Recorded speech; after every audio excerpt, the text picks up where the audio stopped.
Ring ring, it's time for another episode of Crossplay Conversations, the show where we dive deep into the world of video games while keeping it light. I'm your host, Joseph Hooper. Today I am joined with my co-host, your friendly neighborhood podcaster, Luke Lewis. Ooh. What's up, buddy? Love the moniker. Good vibes all around. Absolutely. How are you doing?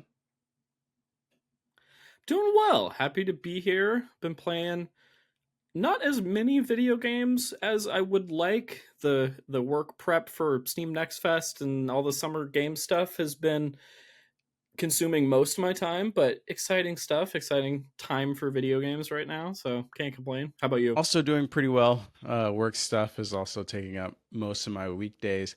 I've surprisingly played more games than I have expected in the past month or two.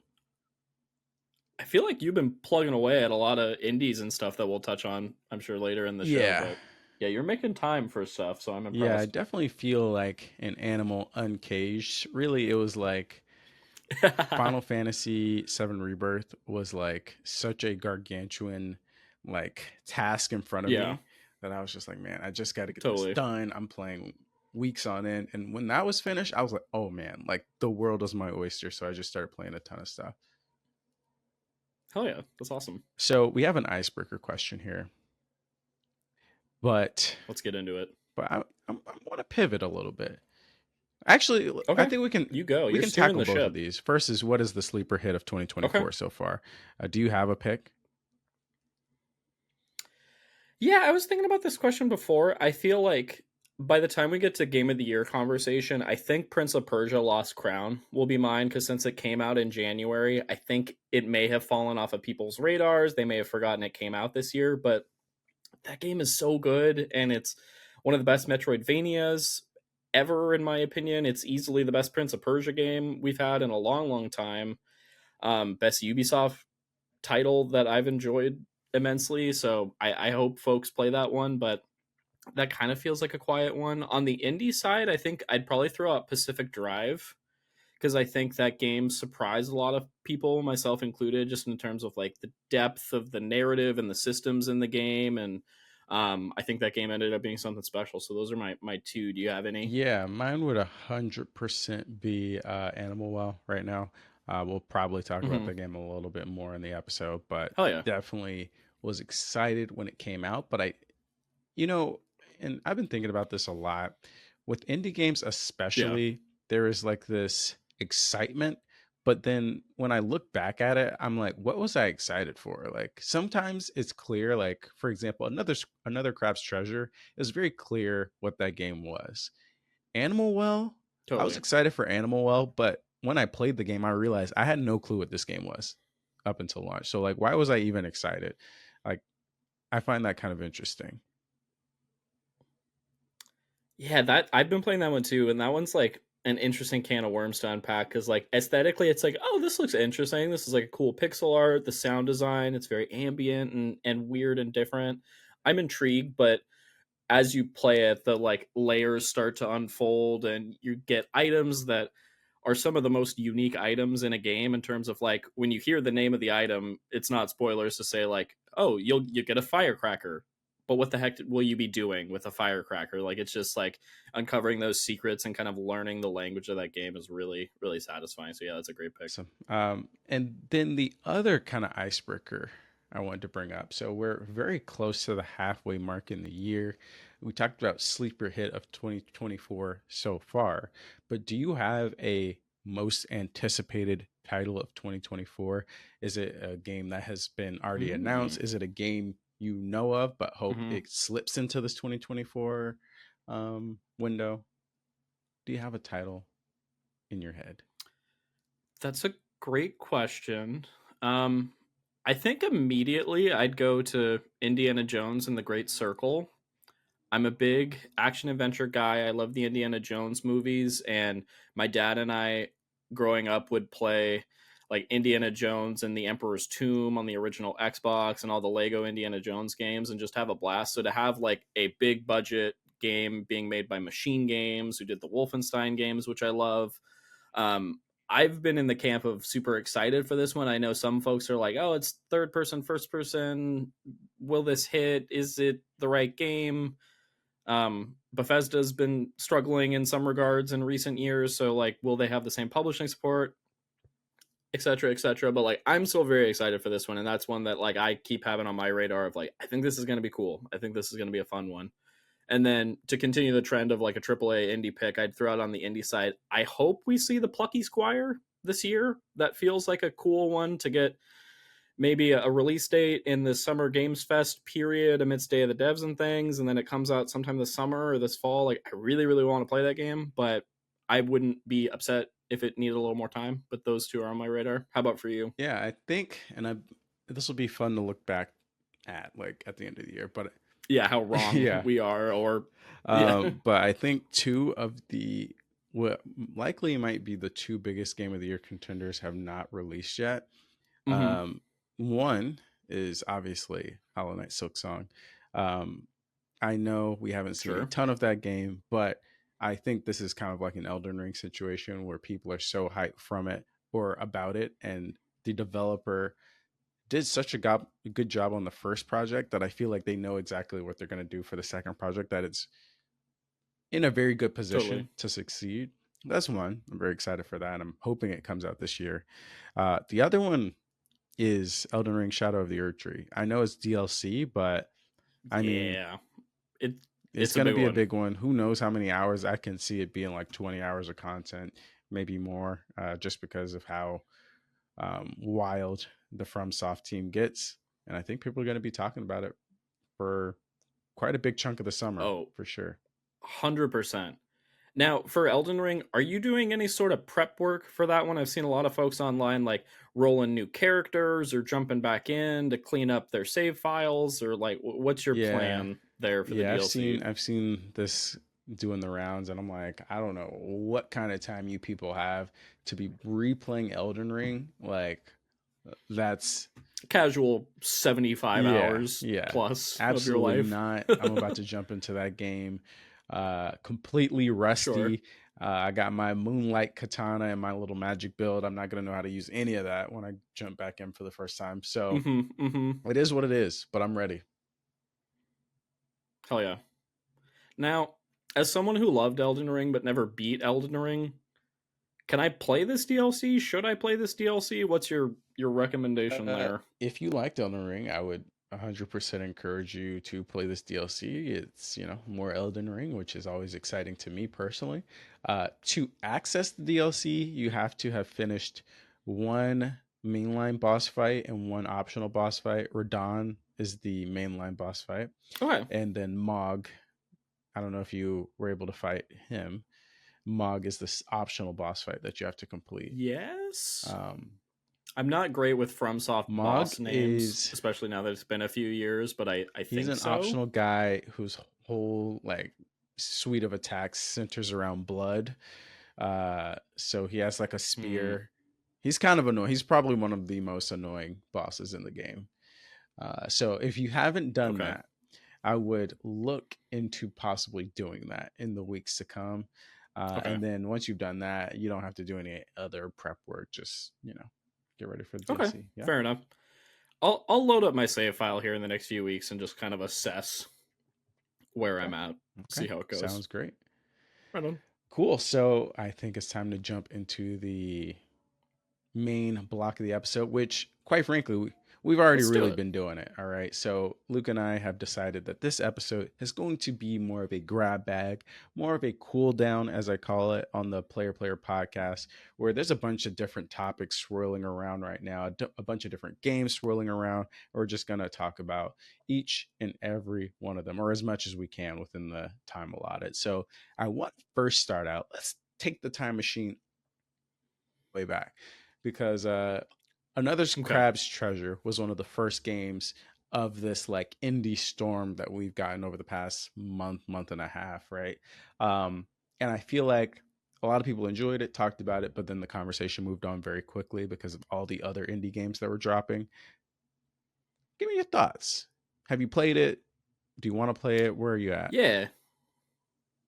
So I've played I would say about 3 or 4 hours of this one. I've dabbled. I did a lot of preview coverage at various PAXs and events leading up to it, so I was pretty familiar with the game. But yeah, it's been really fun. I think, like you mentioned earlier in the episode, this was one that we knew what to expect in terms of what it was, in terms of the structure of the game. But I think I was pleasantly surprised by the writing and the characters and just kind of the overall world design. Was really fun to explore. And unlike a lot of Souls likes, it's very pleasant to exist in that world and meet those characters and things. So it's a nice, like, more approachable Souls like for me that I would recommend to folks, and it's available on Game Pass. It's definitely one I want to get back to. I know friend of the show Mike Toundro from 61 Indie is absolutely obsessed with the game, so much so that his wife Kelsey did this amazing tattoo of the main character Krill on his arm. So Mike's recommendation alone, I definitely want to see it through to the end. And I know you've been playing this one as well. So how have you been finding it? Yeah, I would give this game 1.5 thumbs up. Yeah, I Nice. really enjoyed it. I think it delivered on all that was promised, which is a big barrier to cross, unfortunately, in gaming, because I feel like it's very easy to pitch a vision and the vision can be there and that can excite a lot of people. But when the game comes out, does it really execute on this vision? I think this game did a great job. I think while not completely as snappy and perfect from the Souls-like controls, I think it gets the job done, especially when you're in the second half of the game. As you start to really build out your abilities, I started to feel really strong and really confident when I was going up against most enemies, except there's a section in this game where there is a sniper level very similar. I think it's paying homage to, I think, a Dark Souls 3 moment where I know there's like a sniper in a bell tower or whatever. Oh my, this was one of like the most annoying sections of any game I've played in a minute. Did you get to that point? Oh my No, I gosh. have not. Yeah, I'm still working up Yeah, to there's a that. little crab with a rubber band on his claw, and he's just shooting like toothpicks or whatever at you from all the way across the Oh, map. shoot. Okay. And it took me probably an hour to get across the map and kill this crab. Uh, and then thank goodness this dude did not respawn, because I probably would have uninstalled the game right there. But yeah, like I love the different uh, locations that the game provides, a lot of different, like I said, combat opportunities and mechanics. And the story is pretty entertaining as well. I thought it was really funny. Yeah. Um, let me know what you think about this comparison. This definitely feels like I don't know if you played Psychonauts 1, but it definitely feels like a Psychonauts 1, where I think the vision was there, like the fun was there, but it definitely has Yeah. a lot of very obvious flaws. I think the one that stood out to me was the performance. Like, loading some areas kind of had hitching and stuff. Like, there was one specific area that I walked through, that sniper level, when every time I died, I'd go back to the area and it would always hitch as I crossed a certain door frame. Stuff like that. There was a lot of performance issues that kind of impacted my experience. And then other smaller things, but I think the heart was there, which is why I still really enjoyed it.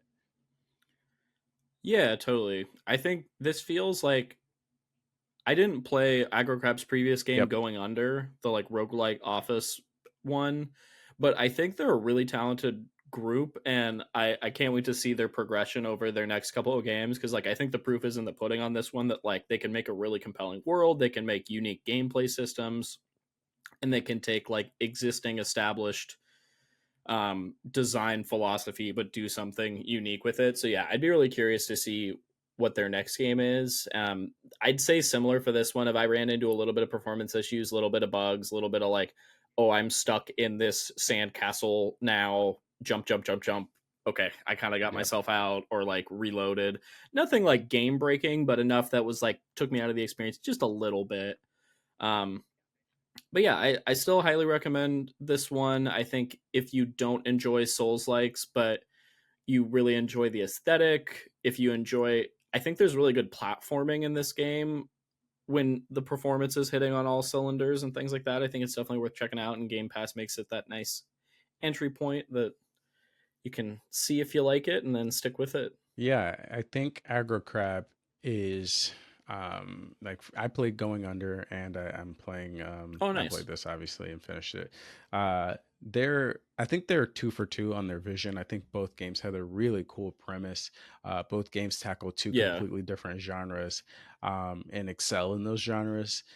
So I think they have like what I would argue is the most important part of that studio, that independent studio culture, which is like have the cool idea, execute on the cool idea. And I think right now all 100%. they need to do is improve on that polish, which I don't know if they can fund more developers and just have more time to tackle some of these bugs and performance things. I think that would kind of just solve pretty much the main problem I have with them. And I think, I don't know if they ever want to take it to the AAA level or take it up, maybe not AAA, but like a step further than what Another Craft's Treasure was, because it's pretty big.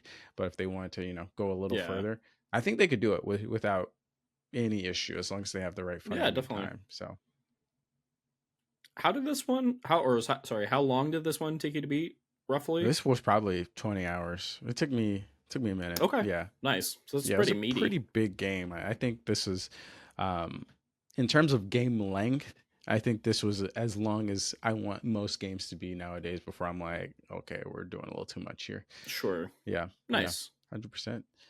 Cool. Let's talk about another game. Let's talk about Manor Lords. I haven't played Manor Lords, so I'm going to be relying on you to give me your impressions. But tell me, what is Manor Lords and what has excited you about Manor Lords recently? Yeah, so Manor Lords popped up in the gaming news a couple of weeks ago. It was one of the highest wishlisted games on Steam of all time. Seemed like everybody was playing it. It's currently available in early access. It was developed by Slavic Magic is the name of the dev.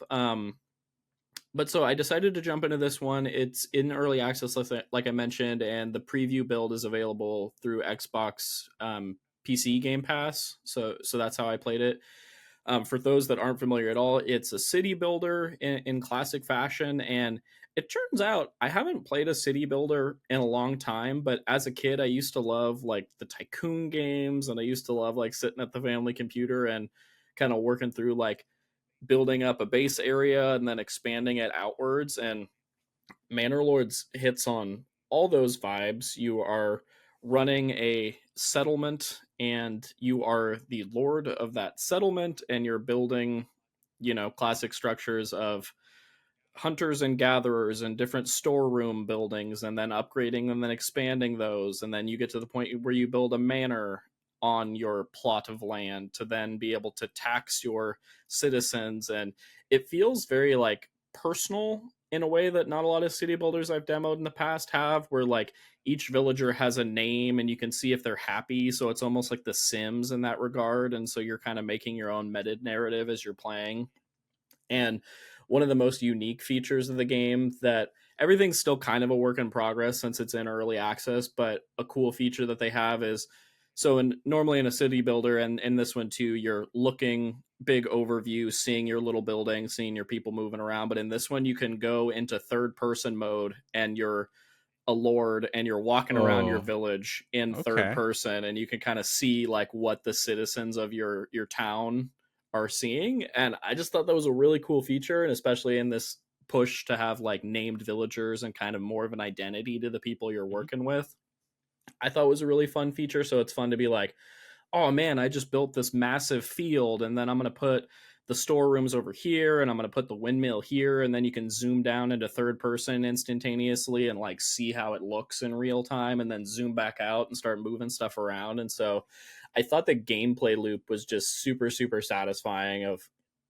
It's it's a very addictive flow. I had planned to play it for just like 30 minutes one night before bed. I ended up playing for like 3 hours, just because the loop of like earn currency to then unlock the next building. Okay, this building is now built, let's prioritize this next project. And there's always like something new to expand. And then there's a whole combat section of the game that I haven't really delved into, but there's like warring territories as you expand outwards. So then you can build militias and then go fight other manor lords and then claim that land and expand outwards. And so, like I said, everything's a work in progress, but like it's a really impressive base level that has kind of made me fall back in love with a good city builder, and this is definitely among them. Cool. So, I mean, that's kind of where I wanted to take the next question. Are you a typical fan of city builders? Is this kind of just improving on that general genre, or is it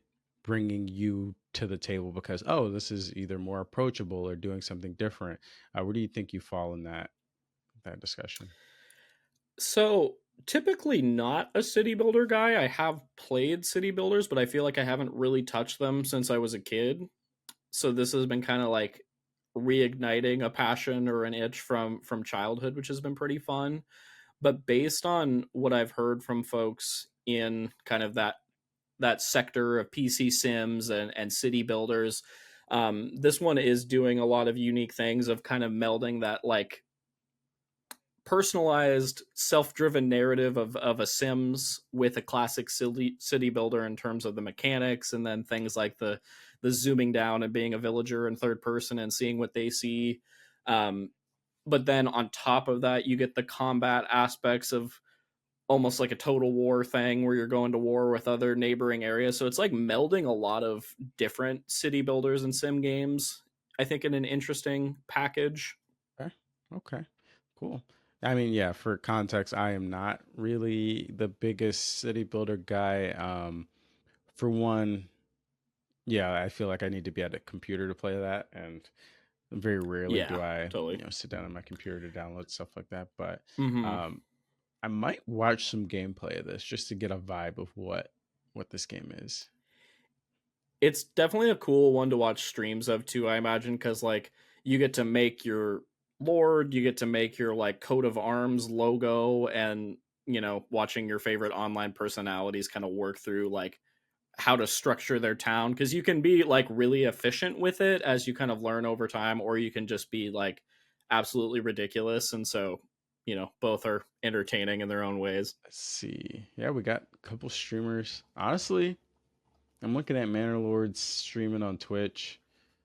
The highest viewed person has 250. Everybody else has like 12, 21. So you know what?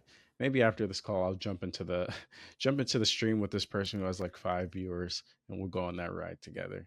Hell yeah, go on a journey. It's surprisingly addictive and quite fun to get kind of lost in, and I didn't expect to be engaged with it, but now I'm like, yeah, I am kind of a city builder guy when it hits. Nice. So it was fun trying a new genre. Cool. Cool. Last game I wanted to bring up. We talked about it at the top of the show. Animal Well. I Yes. mentioned this before, but I absolutely love this game. Um, I'm coming to understand that this genre, this very niche type of genre for games, is like maybe one of my favorite genres of all time. And that's kind of like the games that derive value from the player understanding the world of the game. It's not necessarily, hey, just solve these random puzzles that, you know, we set up for you. It's like spend time, invest time in this world, and from that you will gain the answers to finish this game. So Tunic is very similar. Death's Door is a Metroidvania, but as you get closer to the end and like the quote unquote true ending, it has some of these, oh, learn more about the world aspects. Inscription, obviously another big like, oh, learn about what's going on here. So Animal Well, I had no clue this was going to be one of those types of games going in, but the more that I played, the more that I realized, oh wow, there's like something deeper going on here. Like there's a lot more under the surface than I thought.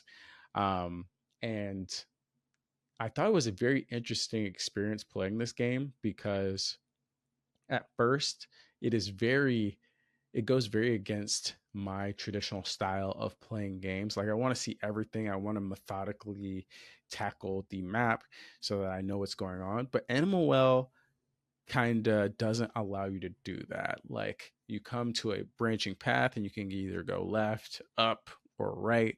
And a lot of times I'll say, oh, I'll go left and then I'll explore and then I'll come back right and explore that way, fill everything out. But the problem is once you choose left and keep going left, you just keep going. You keep going left for probably over an hour. And then at that point, you're like, I don't even know where I am anymore. And since you've gone left, you've also seen 20 other branching paths. And it just kind of becomes very chaotic in terms of trying to understand where you are and what you're supposed to do in the grand scope of the game. But I think it masterfully pulls everything together the more you play.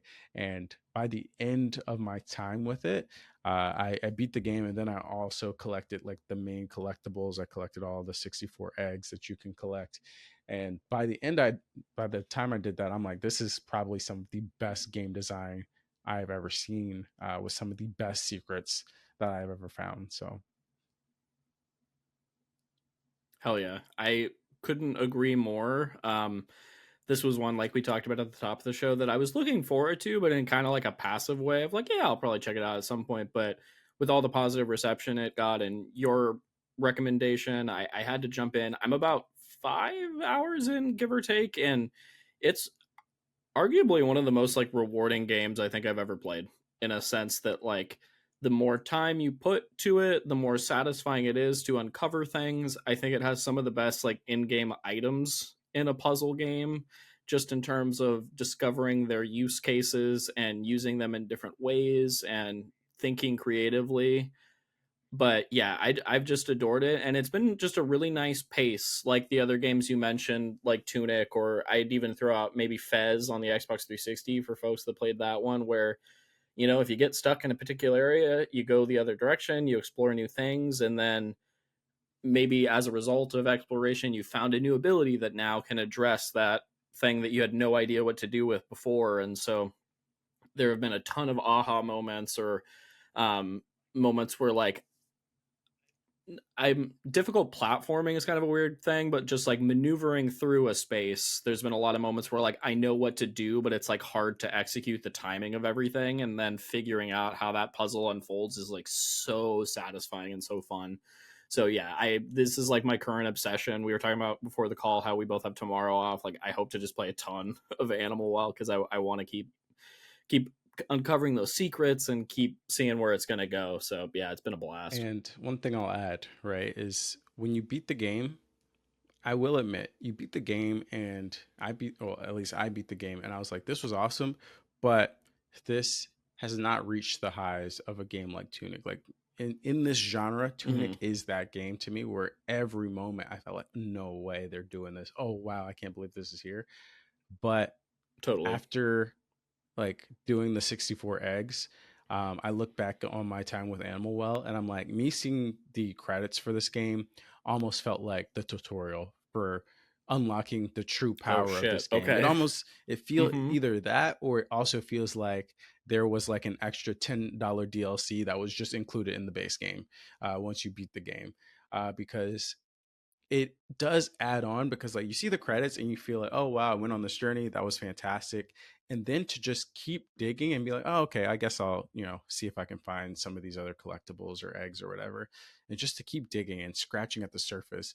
And it isn't like I scratched a little bit and found just something small. It's like, oh, I'm scratching, and then I open up a whole different room, and I'm like, whoa, there's a whole different room, basement under this house or whatever, that I can explore. I'm talking fictitiously, but you know how people sometimes are like messing around doing home improvement, and they're like, whoa, there's like a World War II bunker under my house or whatever it is. That's kind of how it felt. That's kind of how it felt, where I was like, yeah, 100%. Billy went wild with this, like completely wild. And I almost feel like it's sad to me that a lot of people will just never see some of this extra content, and like not even just extra content, full on game mechanics that are post game. It makes me sad that not everybody will see that, but also the fact that not everybody will see that makes it just so much more special, because you're like, I found it, I found this extra stuff. And then yeah, like even beyond that, there are some secrets in the game that are absolutely insane. And if you don't want to hear any spoilers about Animal Well, just skip 2 minutes. But I guarantee you 99.9% of you would have never found this. So give me like 2 to 3 minutes to explain this and then come back. But Okay, Animal Well, and trust me, Luke, you'll be fine with this. There's so many secrets that it's like, what's one little ring? You know what I mean? So Go ahead. there is there was a little chest that I was I saw, but I could not figure out how to get it. I thought it was an egg. It was not an egg. So I'm like, how do I get this? And I eventually found all the eggs. So I went on Reddit and I'm like, I was looking to see what this was.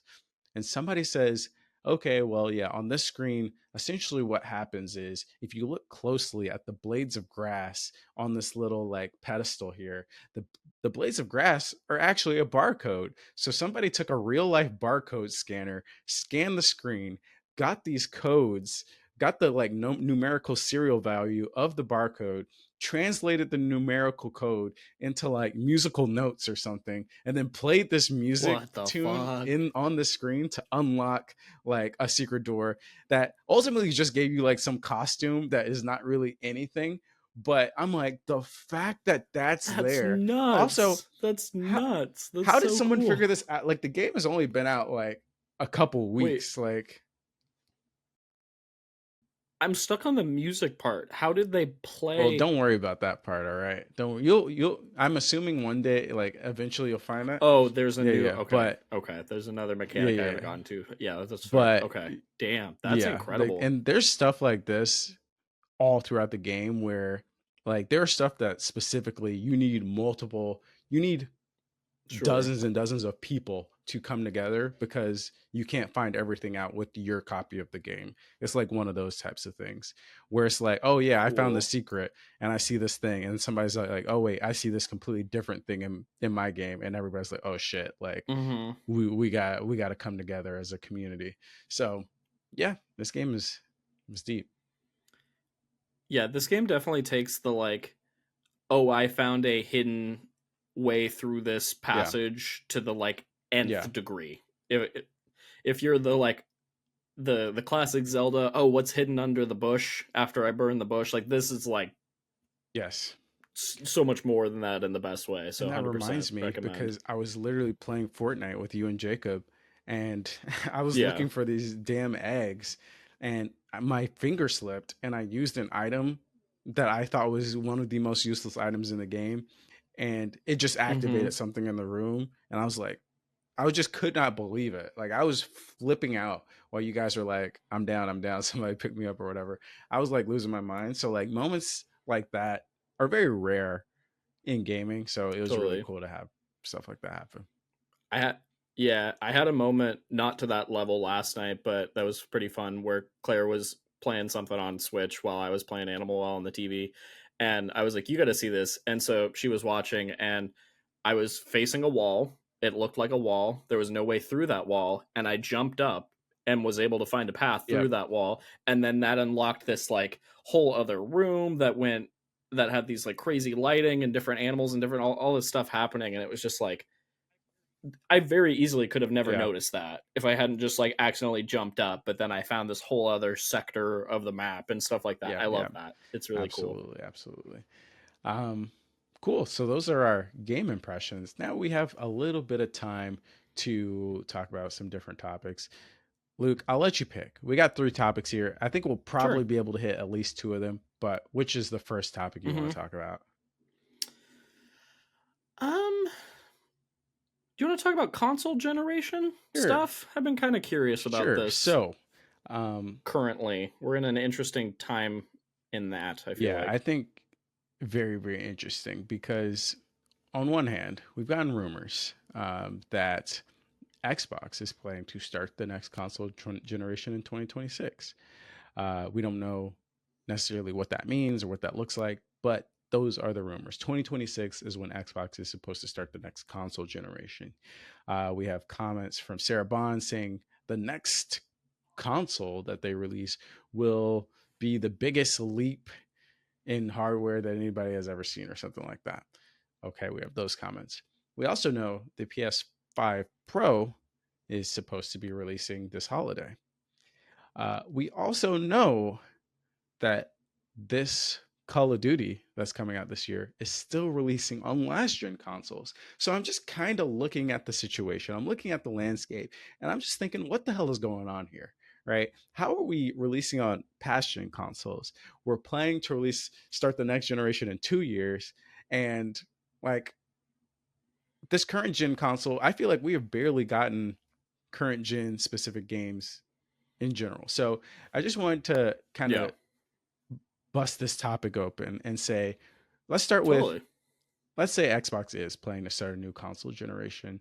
Do you like at this point in our lives, like obviously, 360 to the PS4 or whatever was, it was a pretty big leap in graphics that we started to see over time, especially by the time we got Red Dead, coming out, Red Dead 2 coming out on these consoles. What is it? What are we looking for when we jump from this console generation to the next? Because like I'm trying to think about it and I'm having a hard time framing what that looks like in my head. Yeah, I think this upcoming console generation in particular is like such an odd entity, because I think in previous generations there's always been the clear method for improvement, like you said, whether it's graphical fidelity, whether it was, I think, going in from PS4, Xbox One to now was things like processing power, load times, just like quality of life, ease of use experiences. And I feel like we're at this comfortable place where like games run well. It doesn't feel like my PS5 is about to explode like a jet engine. Everything's performing well. And to your point, I think we are just scratching the surface in terms of these big AAA titles that are really truly utilizing the hardware. It doesn't feel like any games are coming out that are like needing more power, so to speak. I'll be interested to see, like, for bigger studios like a Naughty Dog or a Sony Santa Monica. I guess we got God of War Ragnarok, but like God of War Ragnarok, for example, I didn't feel like was technically lacking for anything on the current gen hardware. So I have a hard time envisioning like why we would need new hardware. Kind of feels like Xbox is trying to, I don't know. We're planning to do a big kind of industry discussion about the state of the industry as a whole, so I won't get into like that wrinkle of Xbox, but I'll just say it seems like Xbox is trying to make up for lost time, make up for lost revenue in some arguably ineffective and short-sighted ways, I would say. How do you feel about all this? So in a way, I agree with everything you said. And I think everybody's signals, with the exception of Nintendo, everybody's signals are that they don't know what's really going on, right? Because uh, obviously, I mean, Xbox hasn't come out and said we're going to start the next console generation in 2026, but those are the reports. But you're still releasing titles on last gen. Granted, Hellblade 2 was not last gen, Starfield was not last gen, but Call of Duty is, and your team owns Call of Duty. So if you are so hesitant to get off of this generation, it seems like you are kind of chalking this up as a wash, right? Because the Xbox Series X has definitely not been fully utilized. That being said, same with the PS5. Like we're releasing a PS5 Pro. Why? Like, what is the PS5 Pro for? Like you said, God of War Ragnarok was a last gen title. Technically, it ran on the PS4. I didn't have any issues on my PS5. Final Fantasy 16 was a current gen title, but it ran fine. It was my PS5 was not chugging, and that's how I expected to be because that was one of the first current gen titles we got. So it would be weird if one of the very first or like first party or sorry, third party console generation exclusive titles was chugging. You'd be like, okay, this is your first PS5 game and it already can't run on the PS5. Like, what are we doing here? So just the notion that we need a PS5 Pro is kind of odd to me because I feel like I don't see that we had hit that barrier at all.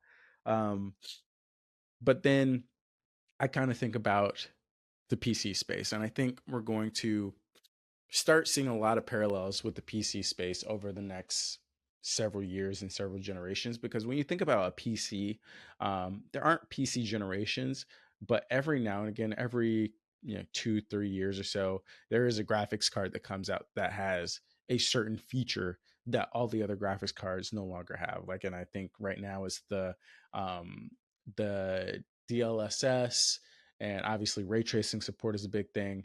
But it is kind of like the frame generation, NVIDIA frame generation, where like before, you would just try and hit 60 FPS, 120 FPS, and it was like whatever your graphics card could do from a physical technical standpoint is what you got. Now the graphics cards can say, okay, cool, you can't really hit 120 FPS, but the graphics card is smart enough to fill in those gaps where the frames would have been dropped, or whatever. So I think stuff like that is cool, and it actually makes the gaming experience better. You look at Alan Wake 2, I played it on my 4080 with frame generation, and that game looks stunning. So I'm curious if the next generation will find a way to leverage, hey, like we are going to maybe start having more frequent generations, like every 3-4 years, but it is not going to be a, hey, everybody has to move over. It is going to be, this console will play the same games your Xbox Series X or Series S plays, but this one has frame generation, so you're going to get 120 on this one. Like that's just how it works. That'd be pretty cool. Yeah, what do you think about that? Yeah, I think you and I are interesting use cases because we're deep in the industry. If we can have a console that'll make our gaming experiences better, like chances are we're probably on board. But I think especially with Xbox, like for years and years, they've been building this like games as a service, Game Pass as a platform, play anywhere, xCloud, all that jazz. So I would find it odd if they really invest a lot of time and energy into hardware when it's unnecessary. So I think that would be my like biggest question mark. And on the Sony side, they're kind of doing a little bit of a different game where they're more focused on hardware. Um, so the PlayStation Pro makes sense to me, but getting a like generation 0.5 from Xbox feels a little weird. But I guess we are more than halfway through. It's also weird timing because I was thinking about how the systems came out during the pandemic, and I think like maybe had the pandemic not happened, would we have more advanced games that we're talking about now that are pushing the hardware further? Like how would that affect things? I'm not sure. Yeah, I think I'm kind of just seeing it like just gaming in general for this next generation to even make sense to me. Uh, Obviously, they have to have some selling point to put on the box. Like, I don't know, frame generation or like, oh, HK or whatever it has to be. But I think what has been more apparent to me over the past couple years is that the way I play games is more important than whatever the highest fidelity is. Like it is not like back in the day where I'm like, oh wow, this is HD. This looks so incredible on my 360. It is kind of like, Totally. are you telling me I can play this on Steam Deck and then boot this up on my PC and then, play it over here? Or like Game Pass or PS Plus. Oh, I can just download it on PS Plus and, share this game with my friend. Or like, I think the ways to play have been more important to me over the past year plus than anything, right? So when I like ideally, if there is a console that I can play Steam on, play my Xbox games on, play my PlayStation games on, that is like the ideal console. Obviously, that is a pipe dream. I don't think we're getting that, but also the handheld aspect. Like I would love to be able to have a seamless way to play my Pass games on my handheld. If the next generation is literally just a powerful handheld and the Series X life gets extended and they refresh it or whatever, I'm totally fine with that because honestly, at this point, I'll play the Xbox handheld like 70% of the time. And like if I want a real fidelity experience, I'll play on my TV or my PC or whatever. But I think the Steam Deck and the Switch are perfect examples of this, where they are, I think, the two most beloved devices in gaming right now. The Steam Deck, obviously, because you have this huge library that you can take with you on the go. And it's also much cheaper than building a $2,000 PC. And the Switch, obviously, because everybody plays all of their Nintendo games handheld for the most part now, and every now and again you'll dock it and play Breath of the Wild. But for the most part, I'm playing everything handheld on my Switch. So I think people are starting to think in that like, I just want to play in the most convenient way to me. I want access to my games as many ways as possible without having to pay a extreme premium or have to buy multiple copies or whatever. So I think we're going to have to start thinking about this. And I mean, I say we have to, they don't have to do anything, but I hope we start to think about this in different ways, in that, sure, the next console from PlayStation or Xbox could be more powerful. That's fantastic. But I really just want a new way to play my games. If I can play Halo on a handheld natively, not cloud, and it runs great, and I can then dock that and link it with my Xbox Series X or something, that'd be sick. Like, I don't know. I don't know, but I want a different way to play. I don't necessarily just want more power in the upcoming years. Yeah, the handheld angle you bring up is interesting too, because I feel like that would be something I'd be like more excited about. I know we have things like the ROG Ally that are doing some things natively with Game Pass, but yeah, that would be rad. Like, I want a ubiquitous handheld to console experience akin to the Switch, but like with a little more power. That's why I love the Steam Deck, and I love the syncing of save files and how like smooth that experience is. So if, and I know we have the PlayStation Portal, but it's just not the same. Like, I would love to see Xbox or PlayStation take a stab at making that like a top priority, because I think we are in this universe where it makes sense. The Vita was ahead of its time in a lot of ways, but I think, evolving that tech would be really cool to see. And I think it's right now is like the perfect time period, because games are more accessible than ever. Either you have Game Pass, you have PS Plus, or Steam provides such a big library of games on sale, and like backwards, we talk about backwards compatibility. You can play games from like early 2000s, even earlier than that, on your Steam Deck, because there's such a big library of games. If it turns out like, oh yeah, like this is the next Xbox, and yeah, you can play $60 games on it and that's it, that's not that exciting. But the fact that you have the Game Pass library, you can play any Call of Duty on this handheld, is very exciting. If PlayStation did something very similar, where, hey, yeah, you can play God of War or whatever at a, lower resolution, but also we have this huge catalog of games that you can also play on it, I feel like that's exciting, right? So, oh yeah. Cool. Luke, what is our next topic?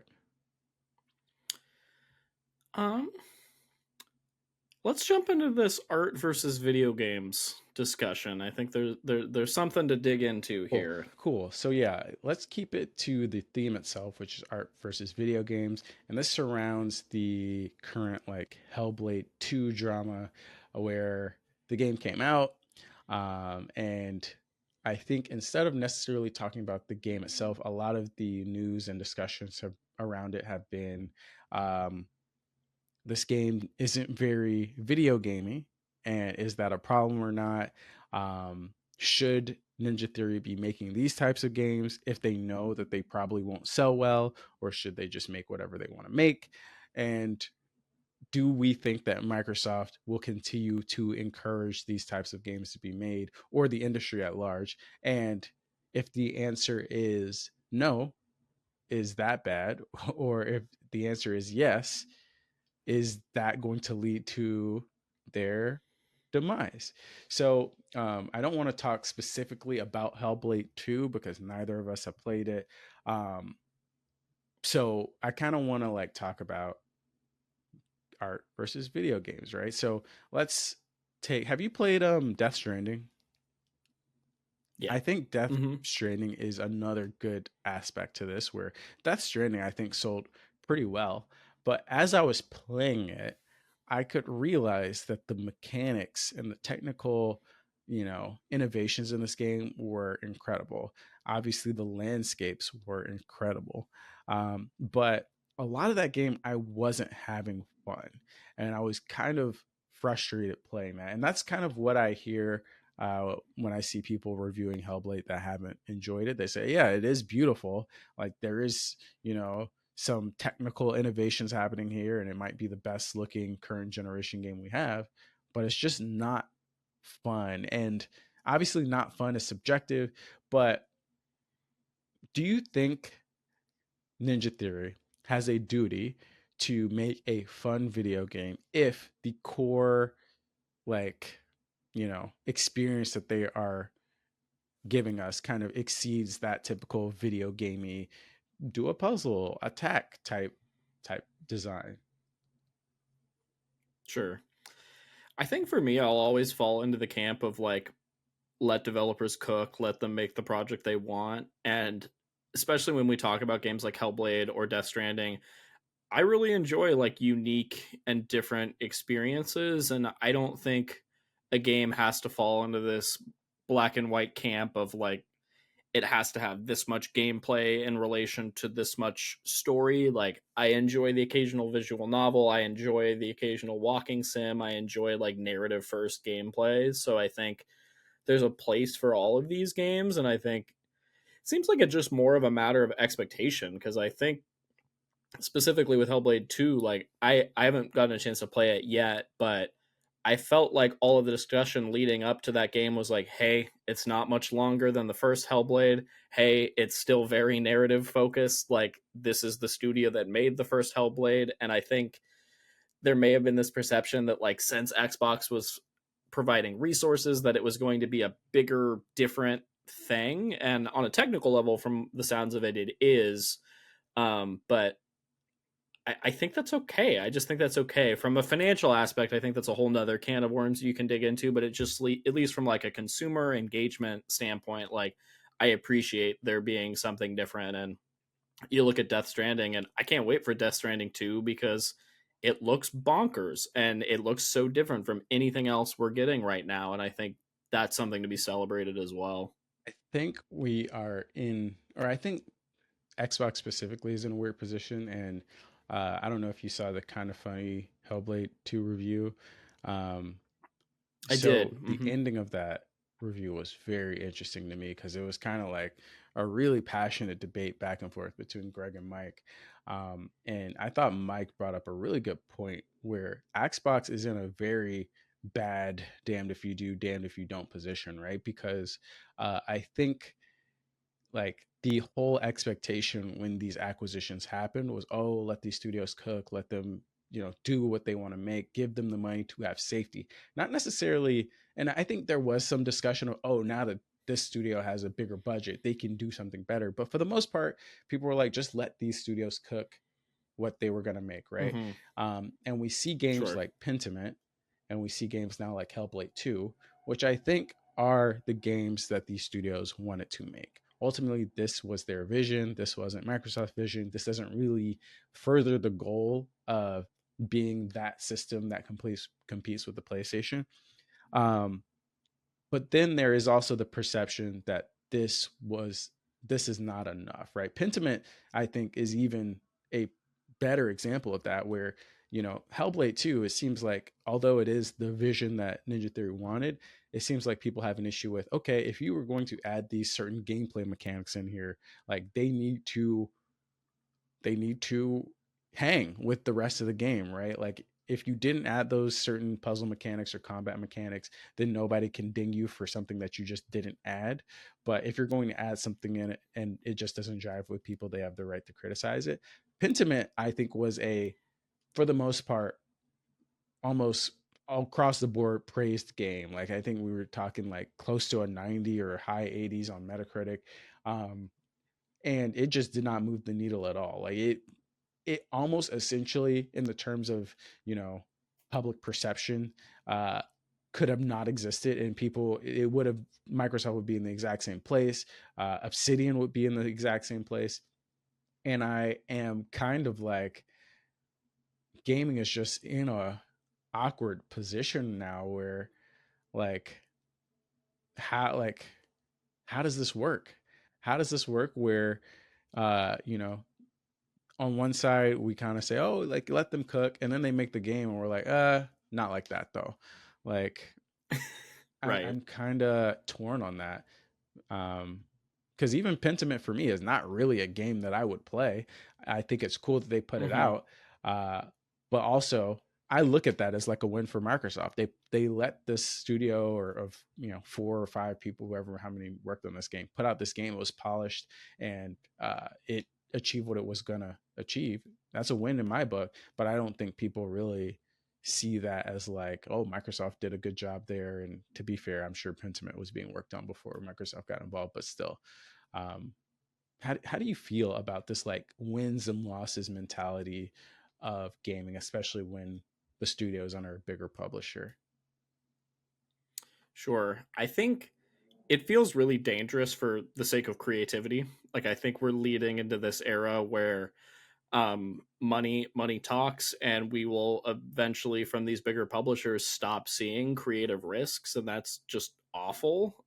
So that's I think why a lot of my interests these days are falling into the indie space, where we get titles like Animal Well or Another Crab's Treasure that we touched on, where like unique experiences doing something different. And that's why am really excited at the prospect of a series like Hellblade, and I hope that we don't see those go away, or a Pentiment. Like I think there's something to having smaller, more think piece art house oriented titles that invoke conversation and provide variety to the catalog. Like I think Microsoft would be doing a big disservice to gamers if they focus solely on Call of Duty, if they focus solely on big money makers. Like there there's something to be said for variety and quality experiences and creative development. So Yeah. it doesn't necessarily bode well for the finances, which I think is majority what these companies are concerned about. But as a gamer, I would love to continue to see these creative projects being funded. Yeah, and I think there is also a trend that I'm seeing recently, which is we've seen good graphics, right? Like we're almost at a state of diminishing returns when it comes to like, yeah, this looks great. Sure, Hellblade can look way more realistic than most games. Maybe it looks a bit more realistic than The Last of Us Part 2, but we got The Last of Us Part 2 and we know what good visuals look like. And like this is a cool story, but at the same time, I'm thinking it almost feels like we as a gaming audience as a whole are kind of pushing developers back to the we need more innovation on the gameplay side aspect. Because I like when I think about some of these games, I do feel like maybe that's the aspect that is missing to get the hooks in people.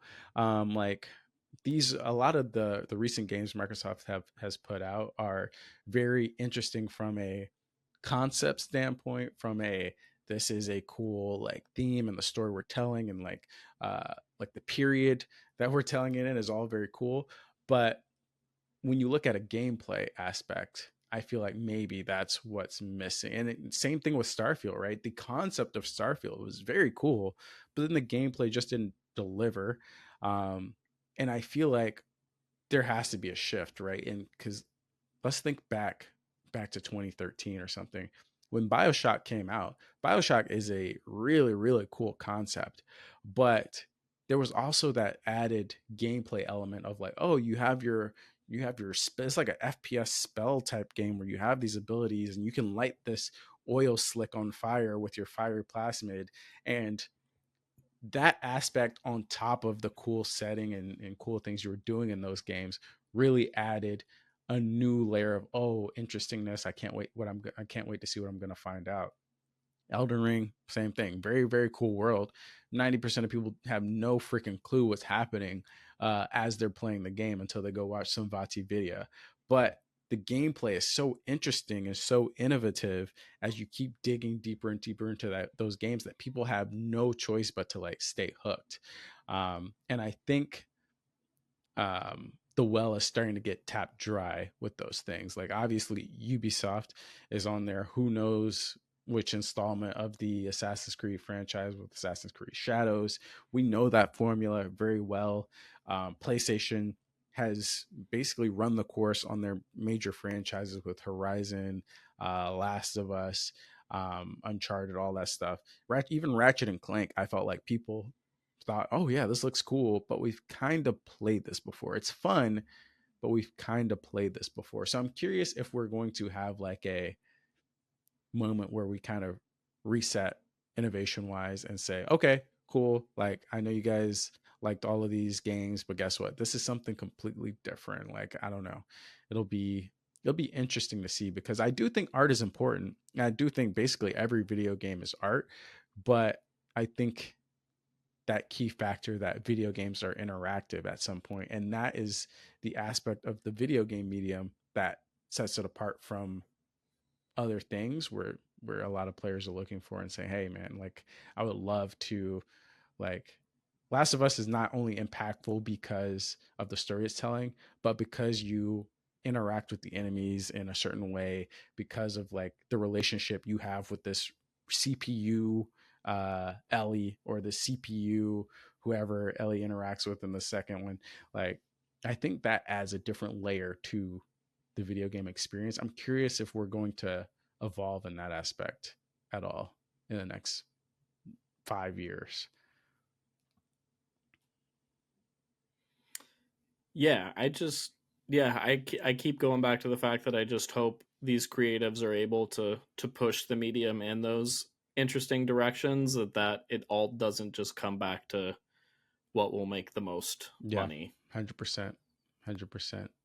Do you have any, I mean, I'm trying to think of like what's coming out recently, and I don't know if there are any main titles that fit that bill of like, oh, this is new and interesting, and like this could be something, this could like be a new type of experience for people in the coming years, like based off of what we know is on the way. But yeah, I mean, you mentioned Elden Ring, and I think that's kind of the biggest example for me of like a game that can push the creative medium, but also be financially viable. So things like that are an interesting test case. Even like the financially viable part, at least in the way that I'm speaking, doesn't really matter to me. But sure, I think to, like, when you're making games and you want to give a message to people, it is kind of like, to eat your vegetables, you got to put in, I don't even know what the saying is, but it's like,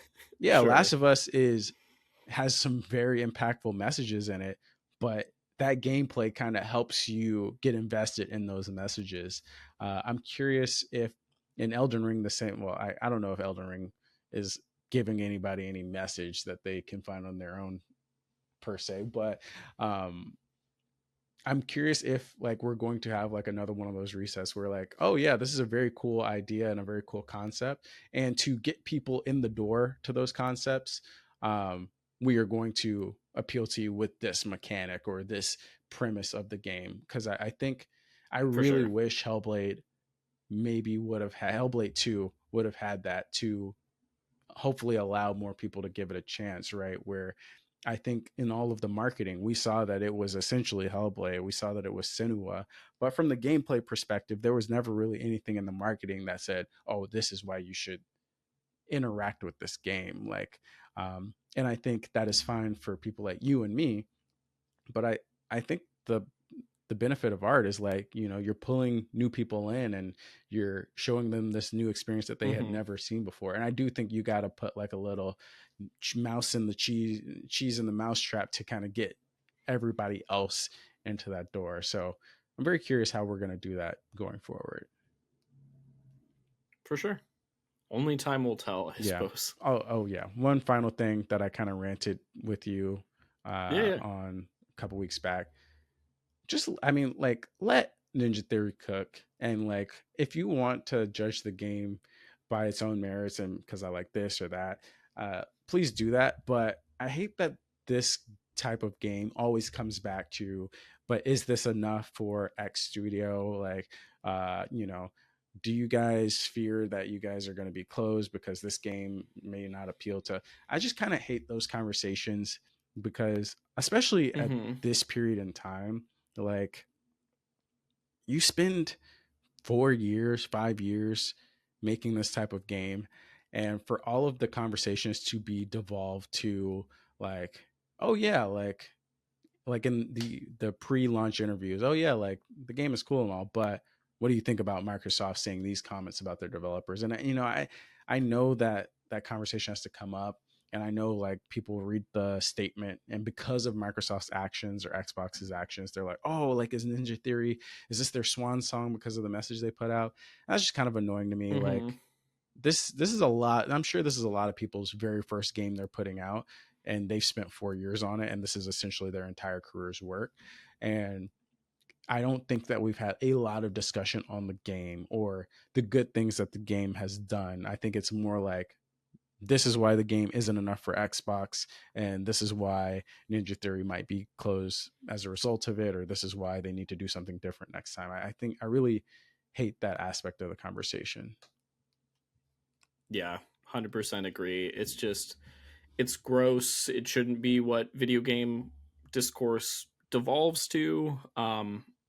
Yeah, let's celebrate developer talent. Let's celebrate the accomplishments of the game. Let's keep it positive and where is fair and reasonable constructive. But yeah, I do think a lot of the online discourse has been skewed in a way that I haven't been enjoying. Been kind of trying to stay off Twitter, especially in the last few weeks. 100%. So yeah, hopefully things improve as time goes on. I mean, ideally, there's been a lot of conversation about Xbox games going to PlayStation. I do think that when games are more multi-platform, people can just take time to appreciate the game holistically because there's not as many sure dynamics. We don't have to have this console war conversation. Right, exactly. Yeah, of course.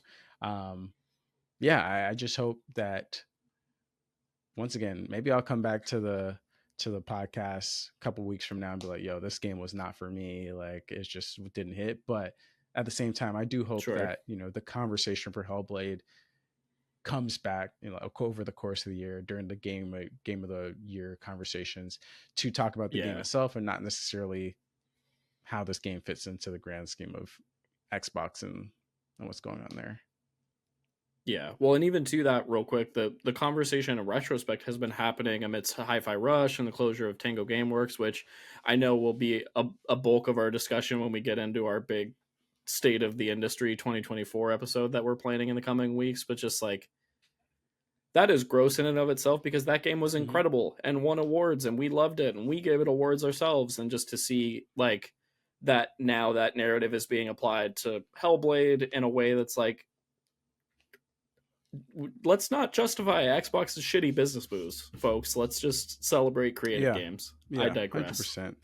100%. And I guess that's just the result of trying to predict what is going on in the industry, which seems to be impossible. I would rather us just talk about the games as they are in a silo and not necessarily attribute the game or what the game ended up being to why certain things happen, because I think they have very little correlation at the end of the day.